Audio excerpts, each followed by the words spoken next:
Hey, my name is Anthony Romano, and I'm going to tell you in this video why flexible dieting, and if it fits your macros, inevitably fails.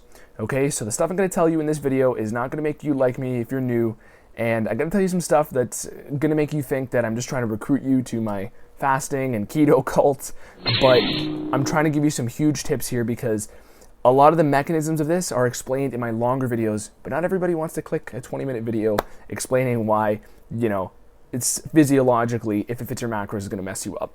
But I'll tell you the quick reasons in this video, so stay tuned, like the video, and subscribe.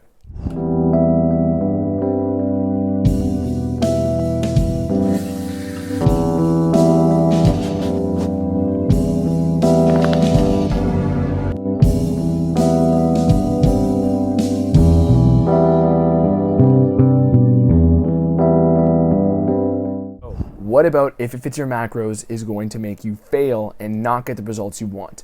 The answer is what doesn't fit your macros, okay? What your macros are made of. So what does that mean? Well, when you look at the macro label, the nutritional facts, and then you see underneath that ingredient list, that is what I'm talking about. Everything in there is what's actually going to mess you up and make you get no results and hate the experience of the diet. Here's why.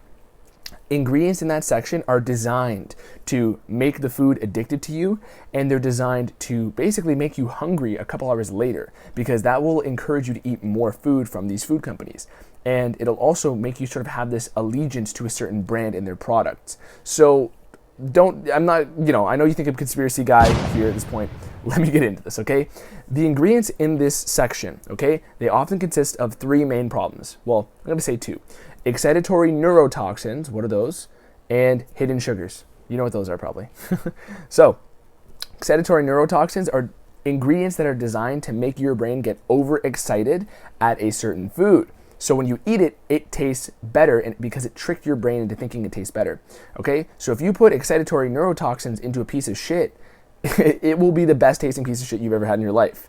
Not that you should have had other pieces of shit in your life, but you get the point. Eat a brownie that tastes like literal shit, or eat a literal shit that tastes like the best brownie you've ever had in your entire life. I'd eat the shit. I would. I'd be laughing at you. I'd be eating this shit like, how's that fucking brownie taste, bro? I'd be laughing at you. And you'd be like, no kidding, how's that shit taste? And I'd be like, unreal. What it tastes like everything you were hoping. So when you're doing an if it fits your macros diet, what's going to happen is you see these videos of people filming their entire day, and of course they feel terrible. They feel hungry. They're going to sleep hungry. They can never make it through the next day without being irritable or fatigued. And this is because their blood sugar and their brain chemistry, the neurotransmitters that are associated with reward system, are going up and down and crashing all day long. So hidden sugars are often found in products where they don't belong. And I know you're thinking, oh, well, if my carb amount adds up for the whole day, shouldn't I be fine? No, because certain sugars have different glycemic indexes, which means they have a certain speed of how quickly they digest, and very fast digesting sugars are basically give your brain a huge reward response. So when they slip in, oh, there's only 2 grams of carb, but it's from high fructose corn syrup, that's what's going to make the food have a very high reward response in your brain. So hidden sugars, and then what are these, excitatory neurotoxins? High fructose corn syrup can be classified as that, but it's mostly MSG and aspartame. You probably heard about MSG and aspartame, but they're basically ingredients that trick your brain to thinking food tastes better, right? So when we're looking at the ingredient list, you might say, oh, I've never seen that on the label. But that's because certain food companies can get away with legal loopholes to actually insert those ingredients. It's unethical. They only have to list it if it's under 70 or if it's over 70% MSG, okay? And there's different terms like modified food starch, there's yeast extract, spice extract, those things like that are going to denote MSG, but they don't have to list it. And this is, of course, due to, it's unethical. You can say that these food companies are trying to just build an allegiance with somebody to buy their product, but here's the main fitness context. People will buy, oh, I'm dieting, so let's get this brand of sausages or something, right?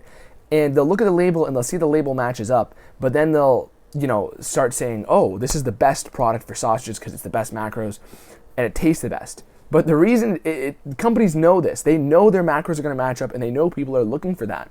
And they know they want the lowest calorie, but they still need people to try their food and keep buying it. So they put in these ingredients, they slip them in, and they will only put in the appropriate amounts to give you a high reward response so that you come back and now there's no competition. Whenever you want sausages, you're going to Schneider's because they have the best calories and macros, and they also taste the best for some reason that you can't put your finger on. But it's because it's MSG, aspartame, and little bits of these excitatory sugars, quick digesting sugars, okay?